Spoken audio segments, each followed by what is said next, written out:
All right, welcome to Behind the Knowledge. I'm here with my man, Pat Barber, Todd Occhiuto.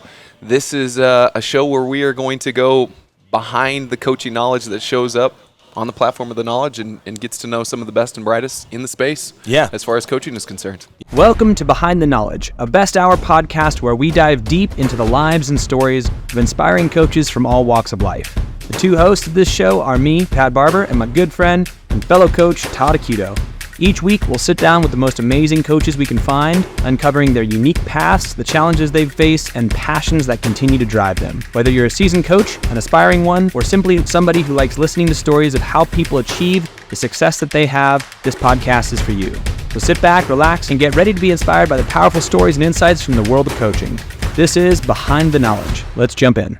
Yeah, the goal of this is to tell some stories of coaches. We all got to where we're at as coaches in different ways, and those stories tend to be quite interesting, and we can examine those closer, and we thought it'd be a great opportunity to talk shop when it comes to coaching and the mechanics of that, but through the lens of, getting to know people who are adept in this space. And we want to talk to coaches from kind of all walks of coaching, not just CrossFit coaching necessarily. So we'll bring people in. If people have suggestions, send them our way.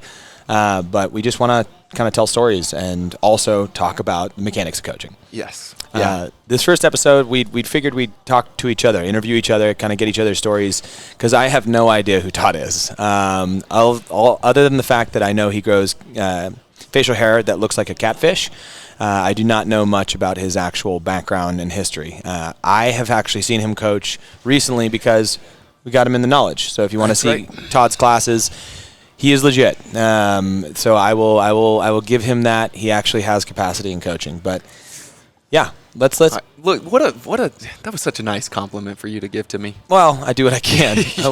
Don't get used to it, because I'll compliment our guests, but after this, you're a co-host. You're out. All right. Roger that. I think I'm used to that by now. So let's start off. Why don't you go? Tell me when did you start coaching, and how did you get here? What's that journey like for you? I think I started dabbling in coaching in sports once I played sports throughout my entire life, pretty much anything that I could get involved with and get my hands on as far as ball sports, team sports, any of that kind of stuff. There's too many jokes within, you said get my hands on in ball sports in too close a sentence. Yeah, So as soon as you get your hands on ball sports, you get to the edge of the chair and see what happens. Yeah, there you go. Anyways, and played sports, played baseball through college, and so through high school, through college, after college, I would work at camps or work with kids and do different things as far as coaching, as far as baseball went and sports went. But where I really dove into coaching was with CrossFit. Pretty much quickly after finding it, I realized how impactful it was for me, how big of an impact on my life it had made, and it was something that I wanted to share with people. And so, when did you find it? When did you find CrossFit, and how? So it was around 2006. I was in graduate school, getting an MBA, and I've got 3 different friends that all around the same time told me about it, and I can't remember exactly which one was first. But they knew that I liked to work out at the time because even though I'd been done playing sports, collegiate sports, I still like to train. I still, played as many sports as I could and still like to work out and like that aspect of it. And they're like, hey, you need to check this thing out. It's called CrossFit.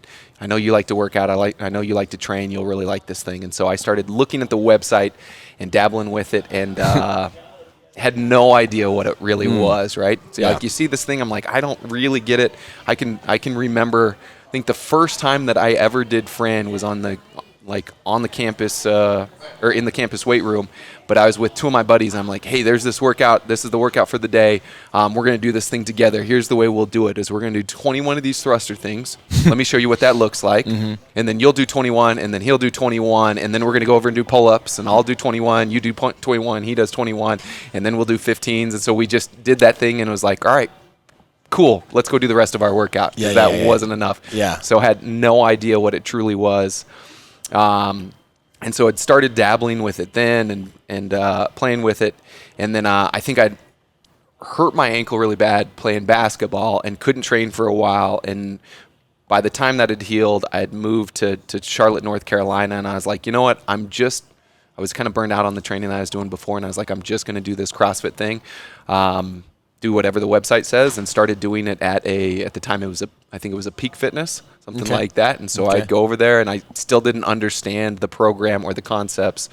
I saw what the workout was. It said it was supposed to be timed, but I'd do that with like the dial clock on the wall. I'd be like, all right, I started at about 5:30. I think I finished at 5:37. I guess that was 7 minutes. I had no idea what was actually happening. And I was the lunatic that was trying to do double unders in the yoga room and like beaded jump ropes. Jumping on the weight benches and like trying to snatch with an empty barbell or metal plates, or doing the virtual shovel. I remember the virtual shovel. That one was there. That was a one and done on the site. I think it only got posted once. Oh my gosh, but I remember how bad my back blew up doing that thing. But doing that just in public, and people were like, what is this lunatic doing over there? And that was before there was any concept of CrossFit, like in like a global setting. Like people thought it was like a church of some sort. Yes. And that must have been fun. So what was the turning point for you as you were doing it that you were like, oh, this is how you do it? Like, was there a time? So I'd been doing that probably for 3 or 4 months. I was living in Charlotte. I came back to Florida. And one of my buddies I had played college baseball with was Justin Berg, which was one of the 3 guys that had told me about it at the same time. And so I had been doing it. I'd been getting more into it, even though I didn't know exactly what it was. Like, I hadn't been doing it right. And so I came down to visit in Florida, and Justin had been going and dropping in at CrossFit Jack's every once in a while. And I was super stoked. I was like, cool, I'm getting into this thing. I'm going to actually go to a CrossFit gym. So let me go with you while I'm down here and do that. Yeah. And at the time, CrossFit Jack's wasn't really a business per se. It was more like a fight club. And so I don't know if you've seen any of the like pictures or videos from the early days of that, but it was like a couple units of a like storage unit that they had cleared out, spray paint on the walls, and it was all Navy guys and a whole bunch of like hardcore people. And so we went to do a workout there, and I remember it had running, had light thrusters, like 75-pound thrusters, and kipping pull-ups, and it was like 3 rounds of a 400-meter run. And well, I think it started with 30 thrusters, 30 pull-ups, and a 400-meter run, or something to that degree. And so we walk in, and Justin's like, "Hey, this is my buddy. He wants to do a workout today." And the guy that's coaching, which is the guy that's starting the watch and telling you what the workout is like, "Well, normally when we have somebody brand new, we have them do this other like intro workout. But since you came with Justin," and I'm like, "No. I've been doing this stuff. I'm pretty good." And he's like, "Fine, I'll let you do it. Whatever." Yeah. So it's me, Justin, and then a handful of these Navy guys, right? And then, so it's 3, 2, 1, go. We start the workout. I do my thrusters. I just learned kipping pull-ups, so I'm chipping away at kipping pull-ups, and I'm okay at them. We finished those. They had gotten out of the gym a little bit ahead of me, and so they're on this run. And so you go out, and the run is down this side street, just a neighborhood street. So I'm running down. They had hit the turnaround part and started coming back as I'm still making my way out. Well, I get to like the mailbox where you turn around, and as soon as I get to the turnaround point, I start puking my face off. Like I am dying. Like I'm taking a couple steps, I'm puking in the ditch. There's kids riding on their bike, like pointing at me and laughing and like making fun of me. Like they're done with. This is round 1. This is round 1. Oh my gosh. They're done with their thrusters and pull-ups, and on the way back out on the run, and I'm still trying to make my way back in from this thing. And I get back into the gym, and like this is like the moment of truth, because every part of my body wanted to quit and be like, this is terrible. Like I can't do this. I'm puking every couple reps. Like I can't do this. But I'm like, what would be worse, to quit and go home, or to finish this thing as messed up as I am? Yeah. And so I keep chipping away. It's literally like I go in, I do 8 thrusters, I go out to the curb, I puke, I lay down for a minute. I feel good enough to stand back up, do a couple more thrusters, pull-ups, go out and puke. And like at the time, because of like who's in there, like there wasn't much like, "Hey man, how you feeling? Are you doing all right? Like anything?" No, they're just looking at me as they're finishing this thing. I mean, I think they finished the workout in 15, 17 minutes or something like that. And I think it was 30-ish minutes before I completed this entire thing. I was so embarrassed. I felt terrible. I was dying. And so leaving that place, I'm like, I either better quit and never do this CrossFit thing again, or I better figure out what the hell this really is. What just happened? Yes, and like figure out how to do it right. Right. Get a stopwatch, do the movements, do all that kind of stuff. And so that was kind of it. It was like, holy crap, that was devastating. We were kind of talking about this yesterday, but like, what do you think separates out you from another person in that same moment who goes, not just the same moment, but like afterwards, who goes, never again, versus like, I'm going to lean into this and see why that happened. I don't know. And to be honest with you, there had been times in my life, like I was pretty naturally athletic. I know you're that case too, because I've heard you tell me how athletic you are. I try to tell you as much as I can. Yeah. But typically, I was naturally athletic, and so I'd find a sport, and I was pretty good at it, and I'd stick with it. But if I did a sport that I wasn't naturally good at, I was like, that's stupid. I'm never going to do that again. So this was one of the first ones that I was like, ow, that sucks. I'm not very good at this. I need to figure this out. And so I don't really know what it was, other than the fact that I'd done it enough to know that I enjoyed some of it. Yeah. I think it just pissed me off that I was that bad at it. And I was just like, dude, I don't know. I just wasn't okay with being that bad at it. Right. And you just saw these kind of like relatively normal Navy dudes just like mop the floor with you. And you're like, what the heck what is was happening? That? There's no reason. Right? Because I was still at the time. Yeah. And even after that, I was still, when you start and you think you're athletic or good at this stuff, you walk in and you look and you're like, well, I can definitely beat that guy, and I'll definitely beat him. Yeah. And I'll probably do this thing unbroken. And you're like, no, these not are going to happen. Very broken up. Yeah, And they all beat me. Yeah. Yes. Well, I think it's just such a unique stimulus. The difference between intensity and just getting the work done is like, that was, I think, the big switch for a lot of people. These days, there's so many high-intensity training programs that people are a little bit more inoculated to going hard. Not quite the same as when they come into a CrossFit gym and they're given a barbell and say, hey, this is a thruster.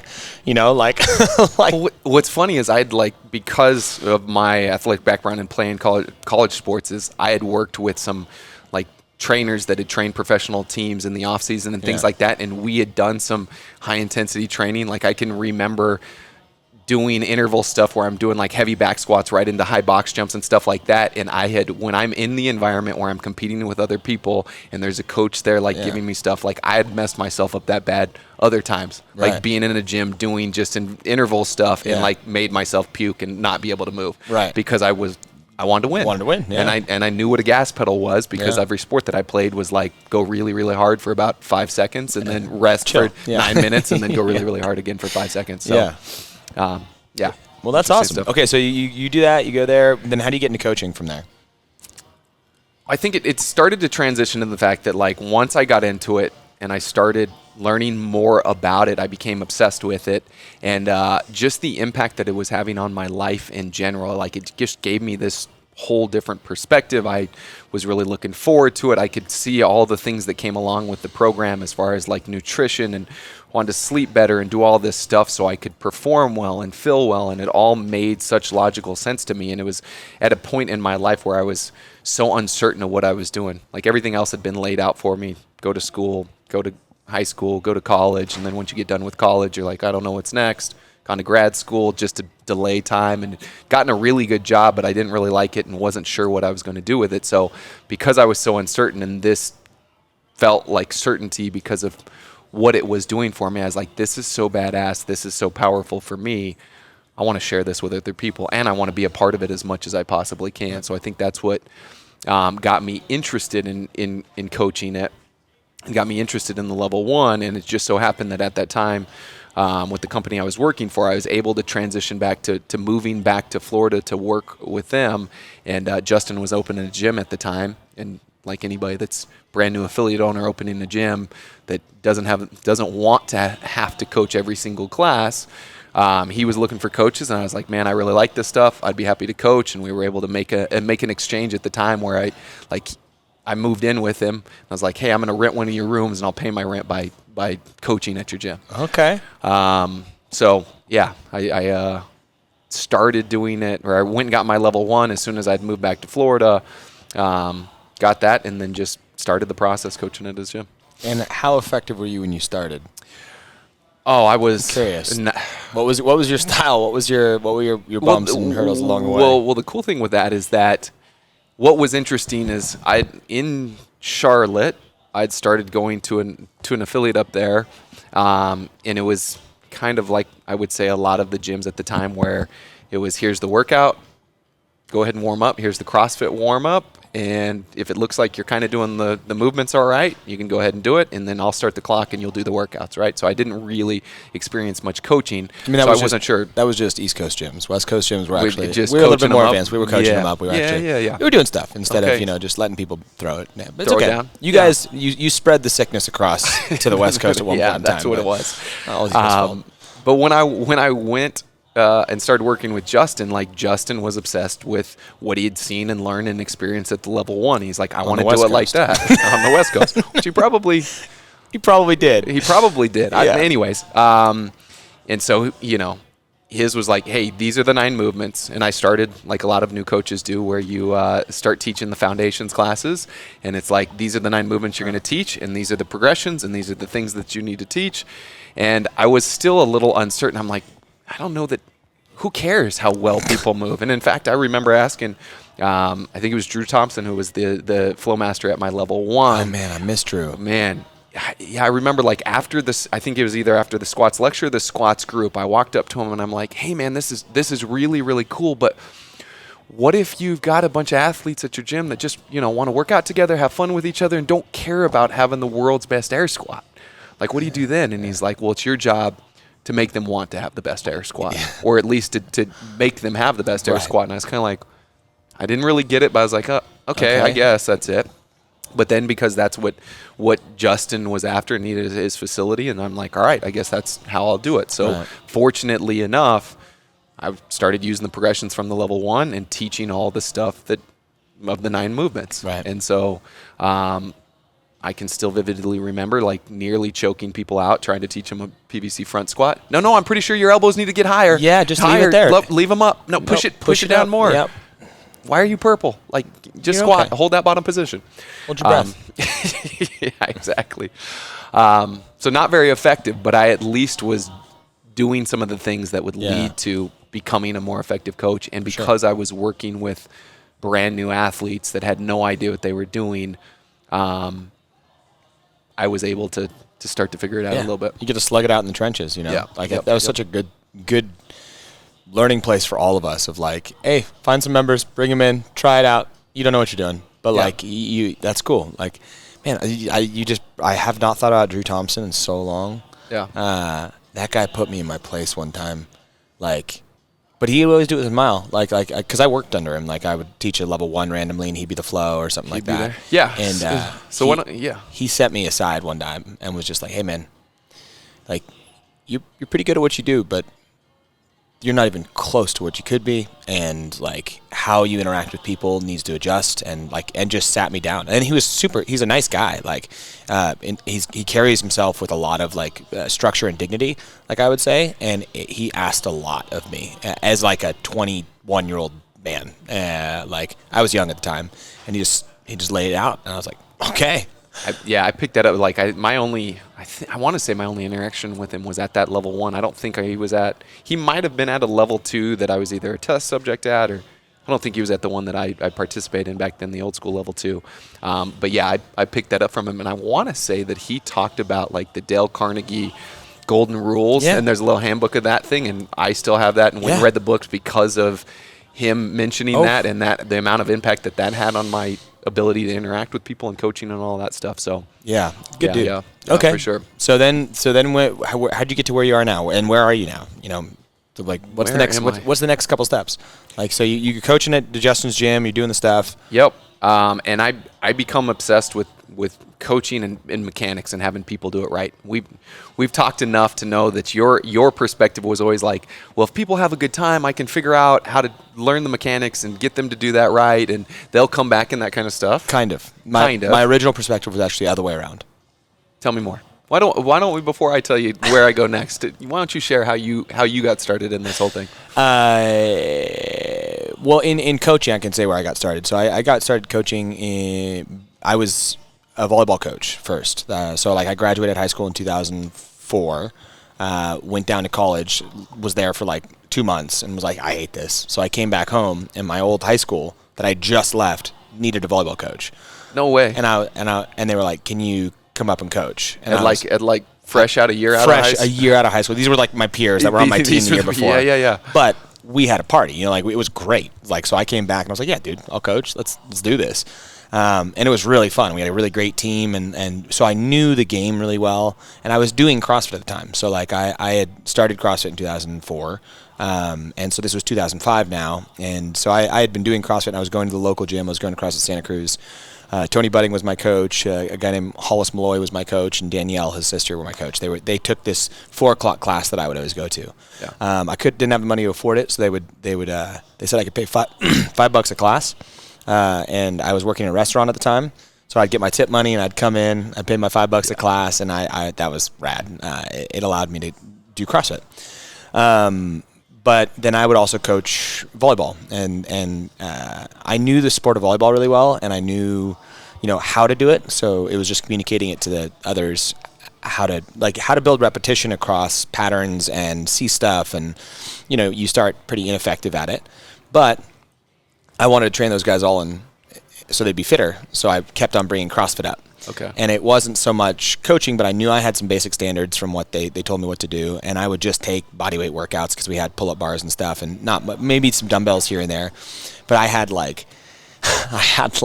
probably 15, 20 kids who were anywhere from like a freshman in high school to a senior, and just thrashed them. Just thrashed. Hey, we're doing Angie. We're doing Murph. Yeah, we're doing 100 reps of everything. Oh my God. You will never use your arms again. 100%. And just tossed these kids. And they're my peers. I was just older than them. But I had always had really good relationships and friends with the younger kids. Yeah. But it was a small private school. So I graduated in a class of 10 kids. So you knew everyone, and so all these kids I had known a ton before, and my little brother was on the team, and so that was my first opportunity to coach. I was immediately in I had positional authority and I had personal authority because I was their friends before. Yeah. So it made the interactions relatively easy because I knew them all. Yeah. And then the first person other than them that I tried to coach was a girlfriend I had at the time. And sounds like a good plan. It was a super good plan. Yeah. She was highly athletic, awesome, and just a volleyball player as well. And we were training at the local strength gym. So it was called Santa Cruz Strength. And Tony used to train there sometimes, and then he'd go to CrossFit sometimes. Tony was the original media director of CrossFit. Yep. I actually knew him as Dharmadas. That was his Sanskrit name. Sanskrit name. Yeah, so I have a Sanskrit name as well. So the school I was at was a small spiritual center. So there's a guy who followed. You ever see the Wild Wild Country, that documentary? Yeah. So similar, minus all the weird sex stuff. It wasn't there. Not. It was more of a yoga retreat, and they followed this guy named Baba Haridas, who took a vow of silence when he was 25 and was a yogi. And he flew out to the U.S. and became this yogi. He'd write on a little chalkboard, and he just dished out wisdom. His books are awesome. You read through them, and they're letters that people will write him, or he'll do little sayings and stuff. And it was just if you imagine sitting in silence your entire life, you see a lot, and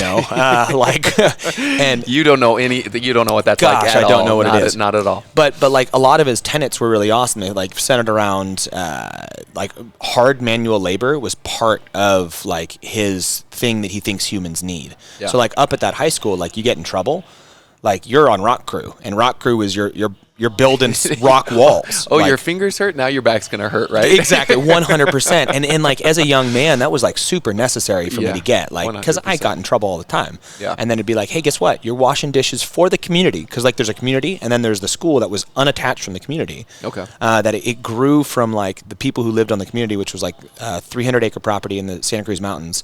The people from the community had kids, and they wanted to start a school. So they started this school at this one age, and then it grew into a small college prep school. So by the time I went there, it was preschool through 12th grade.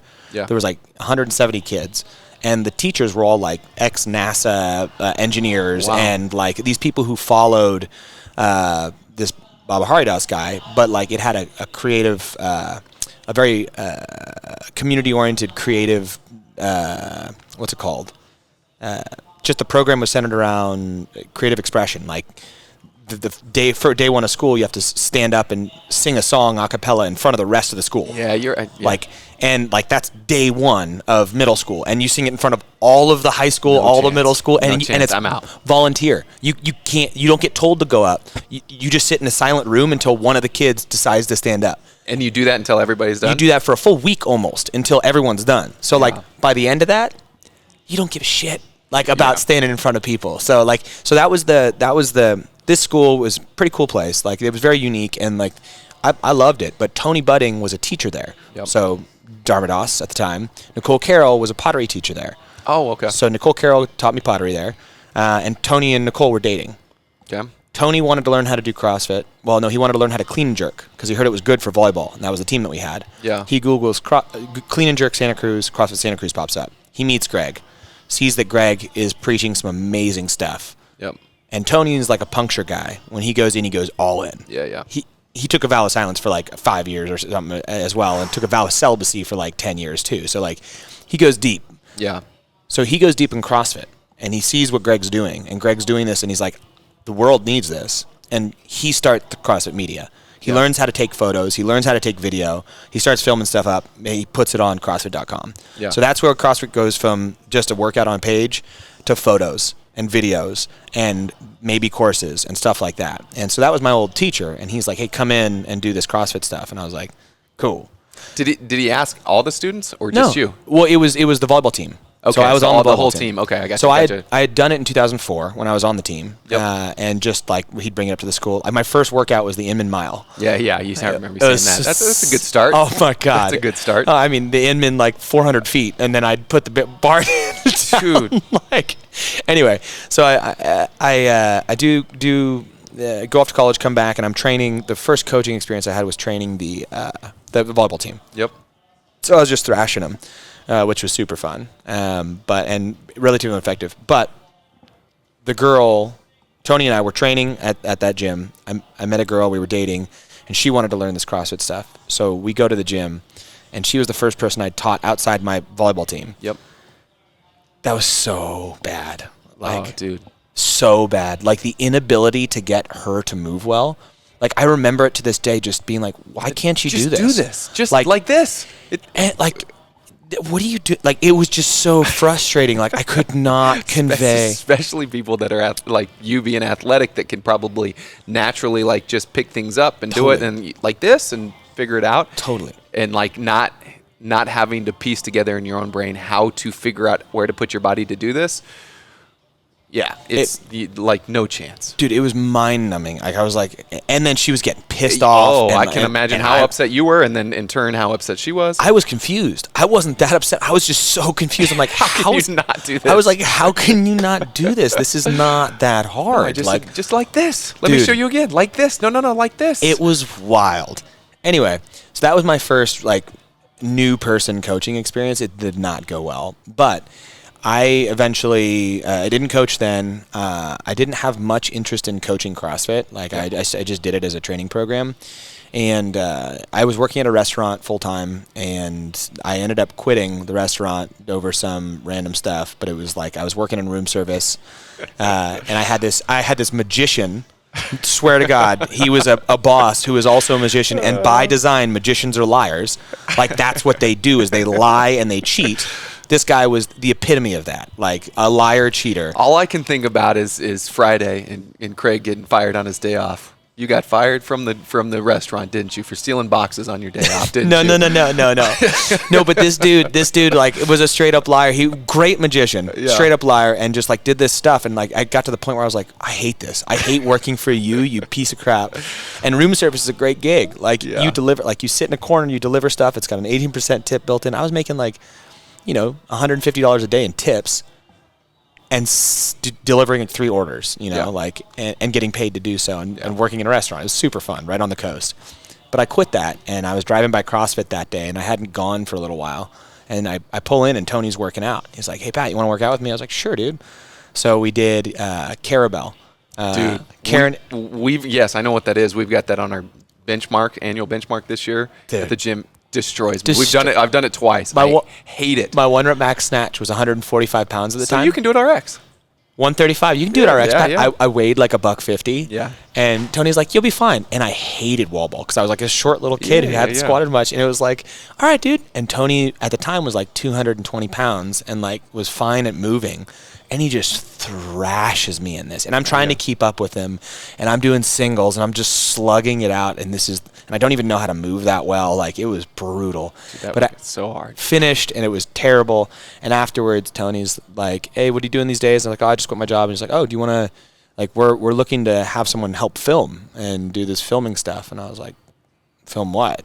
And I was like, I don't know how to film. He's like, you just hold the camera. Like, do you know how to edit video? I was like, no, but I could learn if you want. Yeah. He's like, we can't really pay you, but we can fly you to all these seminars around the world, and you can hold a camera and you can film this stuff. And I was like, all right. Like, will you feed me? And they're like, yeah. So I got free food. And you got to travel. And I got to travel. And I'd never traveled really. And so like I just started flying to all the level 1s around the world at the time, and just holding the camera. And I would film every single lecture. I would film Greg. My job was to, like, there was no auto tracking or anything. I would just hold the thing and try to be smooth with the little the tripod that we had, and I'd screw it up all the time. It was exhausting to stand there for like 8-hour seminars and film every single lecture, film every single breakout group.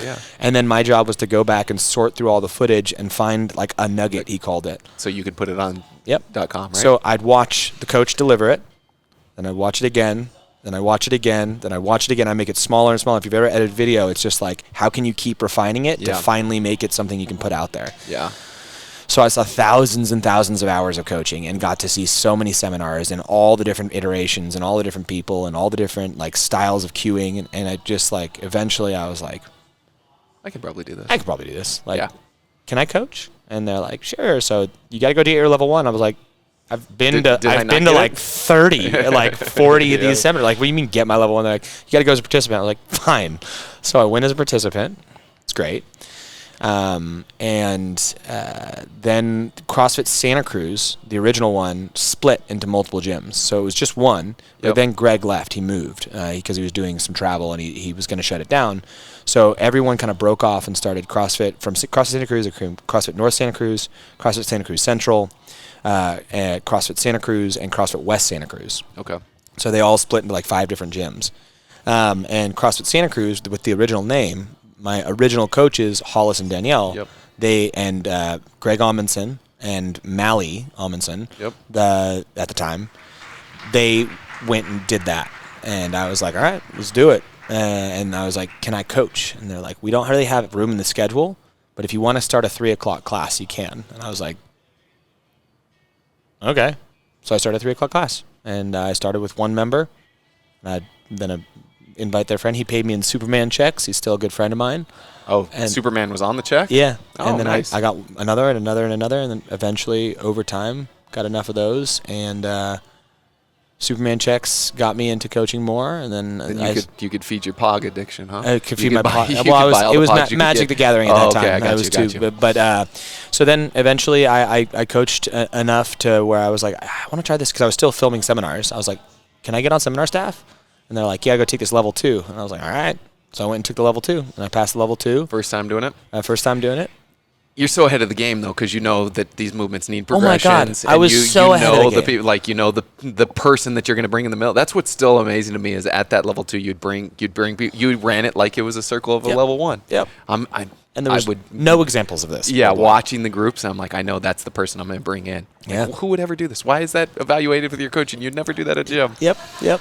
So eventually got on staff there. And I passed that, got on staff. But you pass that, and then you try out for staff. When you try out for staff, you go and like Dave and Nicole sit behind you as you teach. They're like, okay, teach next weekend. Yes. And you're like, oh, I've never done this. And you're gonna watch the whole thing, and you're gonna write it all down. Yeah. And it wasn't. And I've heard the legendary like pages and pages and pages, especially that Nicole would give, right? Oh yeah. It wasn't like here's 2 hard pieces of feedback. See if you can implement this. No. It's like. Change who you are as a person. 3 pages of this. 3 pages about of how bad advice. you suck. Yeah. And then beyond that, there was no progressions. There's no true progressions. So there was no sheets that had the progressions. Oh, okay. So you had to make those up. But you had seen 30 versions of it being taught, right? 30 versions. Right. But never been like, okay, what exactly are you doing? Yeah. Right? So there was no progressions. There was no lecture notes. Those didn't exist. the only way that you knew those things was to watch them from the week before and take. Hey, and you're write it given down. nutrition next week. I better watch. I better watch this Yes, week and write it down. down. Yep. And so yeah, it was different. Wild West. I think there's 80-person gigs, and you're running through it, and it's So that's how I ended up on staff, and lo and behold, years later, I'm here, still on staff, doing stuff. Can you believe it? Can you believe it? Now, how many gyms have you run since then and since now, or coached at gym? Like Coached at CrossFit Santa Cruz. Yep. Coached at CrossFit New Zealand. Opened up NorCal CrossFit, and then ran and grew many of those. And then from there, started warm up and workout, and then worked with hundreds of gyms to warm up and workout. And then, What was at any of those gyms? Obviously, I know you had multiple roles at those, but at which one, which one did you have the actual most on the floor coaching? I would say CrossFit NorCal when I came there, because I was we started that from scratch. So, and there was 2 coaches, me and my wife, and so it was we were sleeping at the gym and we were doing the whole thing. That's where we really grinded it out. I did. My wife did that with CrossFit New Zealand as well. But start with a full schedule, because Jason's a psychopath, and he's like, you know what? Let's start with 12 classes a day. 6, 7, 8, 9. We'll do one at 11, 12, and then we'll do one at 2, 3, 4, 5, 6, and 7. And you're like, are you sure? We've got 7 members. We've got no members. We've got no members, and that's the schedule you want to run? Yeah. And you're like, no, dude. And we should have one class 3 days a week. Yeah. Until there's 25 people in each one of those. Yeah. So that was the one where I was sleeping at the gym and putting in the hours, and it was a good few years of that. So yeah. So which one do you think? Obviously, there's a lot of contribution to your ability as a coach now from both the level 1 and also coaching at the gym. I guess maybe the question I want to ask is, what were you able? What did you take away from the level 1 that you were teaching, or the level 1s that you were teaching, and the classes that you're coaching? Because I think it's obviously it's very similar, but they're also distinct and different. And I think you learn different skill sets with each of them. Yeah. I'll speak really quickly stylistically to where I got, because we kind of hinted at that earlier. So my first coaches that were really into coaching me was, Tony. He was one of my first coaches. Not as much, but then Danielle and Hollis. Those 2 were movement crazy. Yes. They were so into the nuance of movement. And it was a similar thing. I was like, why? Why do you care about this? Yes. But they were on you. They didn't care how you felt. They didn't care about your feelings. They didn't care about anything about you, really. They just wanted you to move well. I can relate to that. And so I was and they were lame to me, but they loved me, I knew that, but it was just they were brutal on movement, and that was their priority, and they were going out and they were seeking Kelly Starrett out, and they were talking to Adrian Bosman, and they were doing all this stuff, and it was they were getting all the newest stuff, and they were bringing it back in the gym and just holding us to the highest freaking standard. Yep. But even at the expense of some relationship, that's just they were the type of people who were just this is how you do it. This is how you do it. This is, you're supposed to do it this way, and that's I can relate to that. Totally. That was my approach when I started. So that was what I knew coaching was. That was my experience of coaching. So when I first started, that was, and I was actually coaching, that was my standard that I had to set. And then I stuck with that. And I'm a little bit more of a personable person generally. Little bit. I like people a bit more, mainly selfishly because I want them to like me. Yeah. So we can get into that later. Yeah, but we should have a different. But that was that changed the delivery a little, because I wanted them to actually like me, but I had that standard as this is what it has to be. There's no ifs, ands, or buts about it. This is what it has to be. So that set that tone. Then when I came to NorCal, that was when I was there's another side to this that I'm missing, because Jason had 0 standards. The guy was just garbage when it came to seeing human movement or making people better, when it came to actually caring about things. Range of motion standards were off. The movement standards were garbage. He would lose 50 members a month, and he would gain 50 members a month. Wow. And the thing was, it was when I first was talking to him, he was like, hey, you want to come out and we can open something together in Northern California? And because I was living in New Zealand at the time. And we had a 240 member gym in New Zealand, CrossFit New Zealand. We had the whole country, as a name. So we were doing good things and we were loving it. But I wanted to be back in California for CrossFit HQ potential, and like we knew we needed to kind of split from Taz's business partner at the time. So we were thinking about what to do, and I came and visited Jason I was teaching a seminar in Northern California, and I was like, "How's the gym going?" Because I knew when he started, because he won the games in 2008. Yep. I got fourth in that year, so we had become, and I put him through his level 1, and he had been hanging around for a while. Yeah. And I knew he'd opened up a gym. I knew he was a doofus, and I was like. And he opens up, and I didn't know how his gyms were doing. I was like, "How's your gym going?" And he's like, "Oh, it's going pretty good. We have about 400 members." And I was like, "Pardon me? 400 members? Like, I'd never heard, like, if you had over 200 members, like, you were a unicorn. You were a unicorn." And he's Yeah. like, "I have 400 members in the Bay Area." I'm like, "What are you doing? Like, how will you have 400 members?" I didn't know what was going on. So I drop into his gym because, I'm in town, and I was like, I want to see this thing. Like, you could hear his gym from, like, 4 blocks away.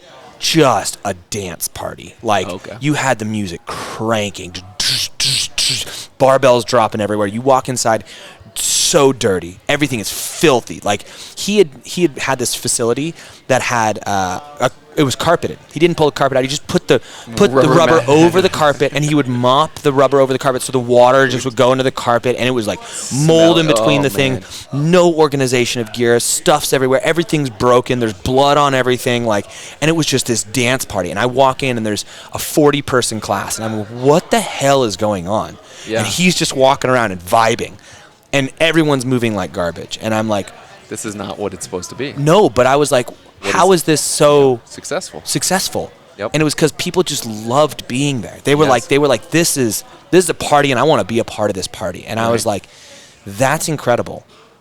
You don't need to do it quite like that. But you got to have that element of it. You have to have that element. Yep. And so when I came and opened up the gyms for him, I'm like, hey, I'll do this with you, but we also need to incorporate good movement and all this other stuff. Yeah. And it's not hard to do the two, but you have to have high standards on both. You have to be like, this is intentionally going to be awesome, and I'm going to love it, and you're going to love it, and we're going to love it together. We can still make it fun, and I can still teach you stuff, and you can still move well. But you're going to move really well. Yeah. And I'm going to hold you to a really high standard. It's like and that was like the culmination of like, that's where I went from like, oh, this is coaching to this is coaching. The two have to marry. Yeah, they both have to be there. And to figure out how to make it fun, you got to make it fun so they keep coming back. But then if you're in that environment where you're coaching 20, 30-person classes, you got to get really, really efficient if your goal is to make them move well. Totally. You've got to be really streamlined on what you're doing, got to know where you're looking, when you're looking there, and how to take people through that. So totally. And so that was at that time is where I had the most growth as a coach, because I was coaching these 20, 30-person classes while also teaching level 1 stuff. So every weekend I'm getting mechanic refinement, new people, all that kind of stuff, and then bringing it back to me like, let's make it as efficient as possible, because I've got 30 of these turds. And see how it plays on the floor. And then do the back and forth. So that combo was where it was just like, you just watch your level go up. And getting feedback from flow masters every weekend where they're like, hey, you're garbage at what you do. And you're like, well, and you're also watching the other people that are amazing, and you're like, well, I don't want to be the shittiest one of the 5 of us here, so let me figure out like how not to be the worst. And oh, by the way, I'd see him do that. Like, I can remember being at level 1 breakout groups, and like, I'm still in the air squat, and somebody's transitioned to the front squat, and I see him doing this like Frankenstein squat thing, and I'm like, oh yeah, I'm gonna try that. I don't even know what he's doing. I saw it at a corner of my eye, and I'm like, maybe that's it. Put it on your shoulders. Put it on your shoulders. Put your arms out like this, and then I look over there, and I'm like, what did he say? Yeah. And then I copied. Like, everything that I did to begin with was just copying it. But it has to and be. like, same thing. You copy it, and then I take it back to my gym, and then try to actually figure out why I'm doing that. Yep. Like, all right, saying exactly what I heard them say. What does this really mean? Yeah. And when I say that to real athletes in this environment, what do they do? Yeah. And so, and then why did they do that? Yeah. And then you're like, okay, well, that was wrong. Yeah, so that is dead wrong. Let me try some. So maybe I'm not saying it the way I thought, the way I heard it, right? I think I'm misunderstanding this cue. Yes. Yeah, that's awesome. But yeah, that was where I had the most growth. What about for you? Like, where did you go from?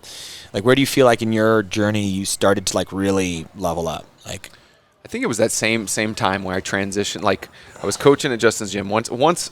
Like, I kind of used that as the tester. I was like, I really like CrossFit. I think I want to coach, and I really ultimately want to open a gym. But I'm not going to open a gym before I know whether I like coaching, right? Yeah. If I open a gym and then I start coaching and I hate it, then that's going to suck, right? Yeah. And so I started coaching with Justin and had got the foundation of like, this is how you're supposed to do it do it just as they did at the level 1 and in the manual and all that kind of stuff. And so started doing it that way. And then it opened my own gym. And, once I started coaching as well, I was in such awe of the seminar staff trainers that I was like, I want to do that. Right. Like the way that they present, because that was a skill that I did not have and I was terrified of. And the way that they know this, and then the way people look at them, like the way I looked at them is like, oh my gosh, you're just such a leader in this space. I wanted to do that. So transitioned from Justin's gym, opened my own gym with a buddy of mine. Driv Fitness. And started coaching. The joke there, guys, is his gym is Drive Fitness, but he took the I out? No, it's just a long I. It's a long I with no E at the end. Oh, no, long I, no E. That's what it was. It is. Gotcha. It's still Drive. You just, people that don't read very well. Yeah, that's me. And so anyways, ultimately knew I wanted to get on staff. And at the time, there was no like formal process like there is now. And it was like, you got to be in the right place at the right time. And, I knew Justin well and he was on staff. Yeah. But he wasn't like, I think that's the way it was then. There was no like, hey, can you do me a favor and ask them to do this? Yeah. And I'd passed the old school level 2 and all that stuff. It's kind of like you got to find your own way. Yeah. And so was fortunate enough to be at a kid seminar, get recognized, get asked to do the internship, do well with that, and then started working. And at the time, I thought seminar staff was like, hey, this will be something that you'll do once every 2 months, once every 6 weeks. No. And then I got asked, and then immediately, as soon as I got hired, I got asked to work that weekend, and then pretty much every weekend after that for the next 9 years. That's awesome. And so you were an every weekender guy? Yes, I was. I mean, I think the first 52 weeks that I was on seminar staff, because of midweeks that were at Army gigs close to where I was at, I worked like 54 seminars. Dude. And I had a full-time 40-hour-a-week corporate job, and I had my gym that I coached at in the mornings and in the evenings. It was insane. And so that same thing of that like the grind of doing that, but then learning from all these experts and all these amazing coaches on staff, getting all the reps of running all the groups, and then taking that back to my gym and just being so relentless on coaching this stuff was it. Was really, really cool. I'm so glad we did those things when we were young. Like, dude, I look at that now, I'm like, I don't know how I did that. I had 3 full-time jobs. Like, you just have to say yes. I think that's the thing, is like so many people are like, I'm just worried about it, like, my time. It's like, no.